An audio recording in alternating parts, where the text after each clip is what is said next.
Hello all. நீங்க ஒரு company எம்ப்ளாயரா? அப்ப இந்த வீடியோ உங்களுக்கு தான். வீடியோவை ஸ்கிப் பண்ணாம ஃபுல்லா பாருங்க. சென்ட்ரல் கவர்மெண்ட்ல இஎஸ்ஐசில ஸ்ப்ரீ அப்படின்னு ஒரு ஸ்கீம் கொடுத்துருக்காங்க. இதோட நோக்கம் என்னன்னா, எந்தெந்த கம்பெனிலாம் இஎஸ்ஐசில என்ரோல் ஆகாம இருக்காங்களோ, அவங்க எல்லாருமே என்ரோல் பண்ண வைக்கிறது தான் இதோட நோக்கம்.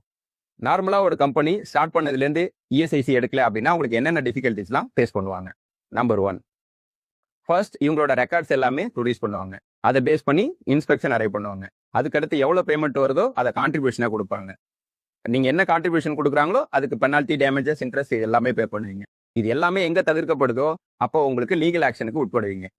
ஸோ இப்போ நீங்க ஒரு எம்ப்ளாயர், நீங்க ஃப்ரீ ஸ்கீம்ல வந்துட்டீங்க அப்படின்னா உங்களுக்கு ஃபர்ஸ்ட் உங்களுக்கு டிமாண்ட் கிடையாது. ஆஃப்டர் தட் கான்ட்ரிபியூஷன் கிடையாது. அதோட பெனால்டி டியூஸும் கிடையாது. இது எல்லாமே போக உங்களுக்கு லீகல் ஆக்ஷன்ஸும் கிடையாது. ஸோ நீங்க ஃப்ரீ ஸ்கீம்ல வர்றதுனால உங்களுக்கு எந்த விதமான பெனால்டிஸ், டியூஸ் இல்லாம வரலாம்.